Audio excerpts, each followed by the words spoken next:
Okay, I'm back, and first confession, it took about 30 minutes under the dryer this time. So I'm going to go ahead and take out the curl former, show you how, and then I'm going to style it. So the first thing you need to do when you're taking out your curl formers is stretch it out, pinch the root, and create a little opening, a little mouth. I also want to point out that curl formers have a life expectancy. I don't know what it is, at least I guess about 6 months, and then this happens. So I guess the replacement curl formers are necessary. But anyway, I fed the tube in this way so that this would still pinch at the root. And so you can also take a look and see that the root is pretty straight and the hair shaft is extremely silky and straight. I hope you saw that because I'm working with a little mirror, and it's more important that you all see than me. So you pinch, you pull, you stretch, you pinch, you pull. You don't want to pull it without pinching it, creating that mouth opening. And do you see how easy it is? And gosh, I mean, I love it. My hair feels so nice and soft. I wish there was feeling in the internet, but there isn't yet. And so this is the process that I go through to remove all the curl formers.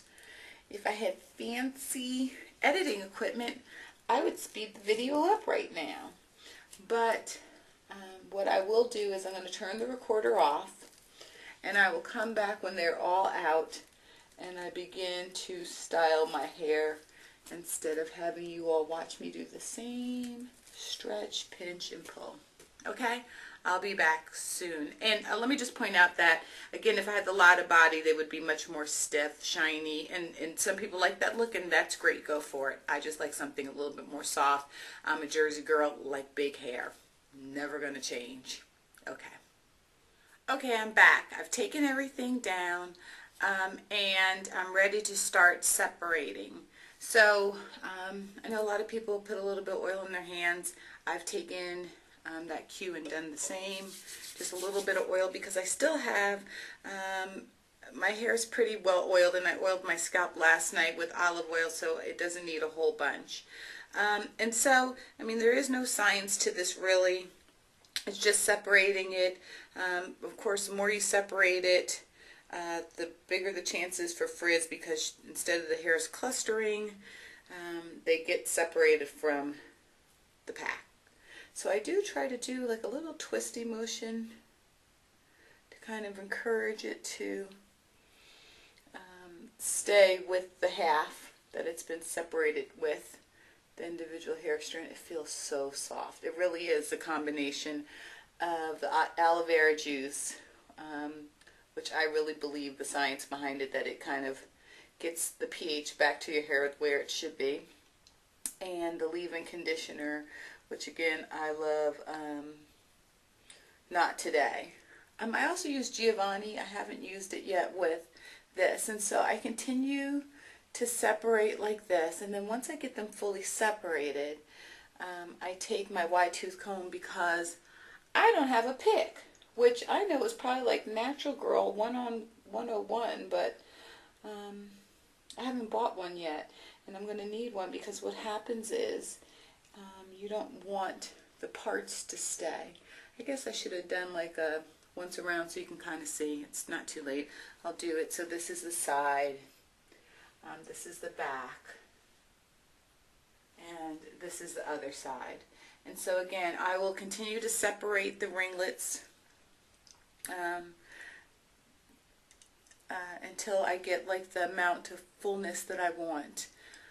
And then I take the comb and do what a pick should do, and kind of cover up the parts. So again, this is the part in the video. If I had fancy editing equipment, I would speed it up.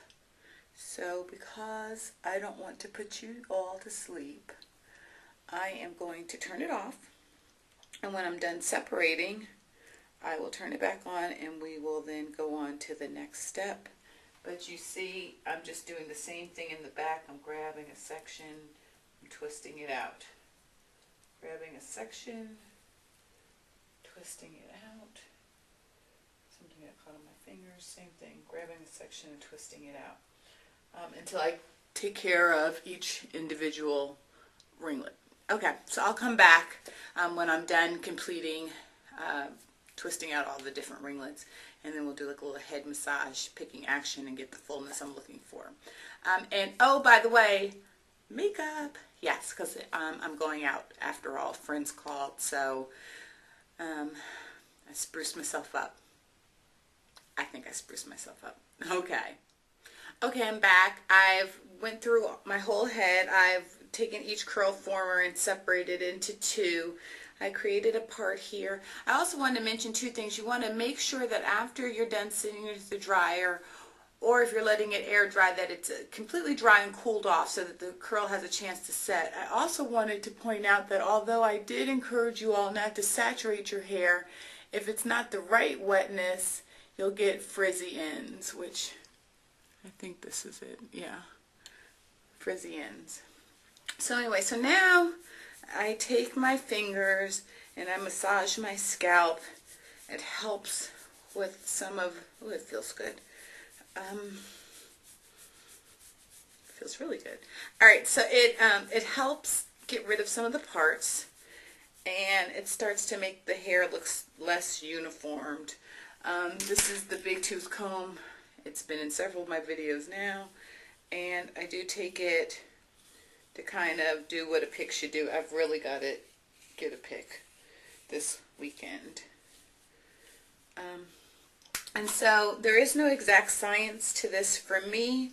When I had the Bantu knots, in order to stretch it out and kind of get it, I grabbed chunks of hair like this, and I'll continue to play with it until I get the look I'm looking for.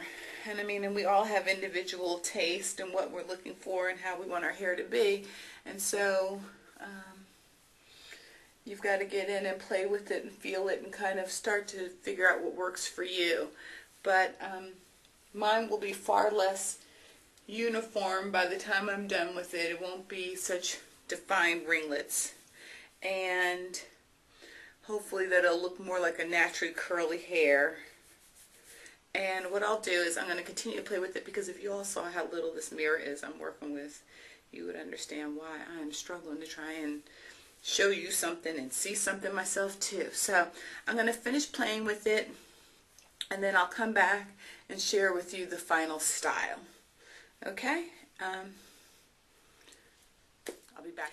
Okay, so this is it. This is the final look. It's not exactly what I wanted, but I'm in a bit of a rush, so I really can't play with it the way that I want to, and I'm learning quickly. Patience is the name of the game when dealing with transforming hair, transitioning hair, not transforming. It's not turning into something else. And natural hair, I suspect. So anyway, like I said, the more you play with it, the more likely you are to have these stray hairs. And I didn't lie to you guys. There are stray hairs here. They don't belong to any cluster. And that's okay. I mean, it's a little harried, slightly crazy lady looking, but it is what it is. Anyway, so this is the look. This is the side. This is the back. Other side. Front again. And so I suspect I'll like it a little bit better tomorrow. I'll do a pin curl, and I'll try to make a video quickly just for you to see what it looks like after overnight with the scarf. And then after that, I think the next video will be my big chop, medium chop, and I have to tell you all I'm terrified, but I'm going to do it. I'm looking forward to doing it. This is my look for tonight. Not loving it, somebody will. Somebody will come up to me and be like, your hair is super cute, and I'm going to say thank you. Okay, so you all have a great day and a happy Thanksgiving, and I will talk to you all soon.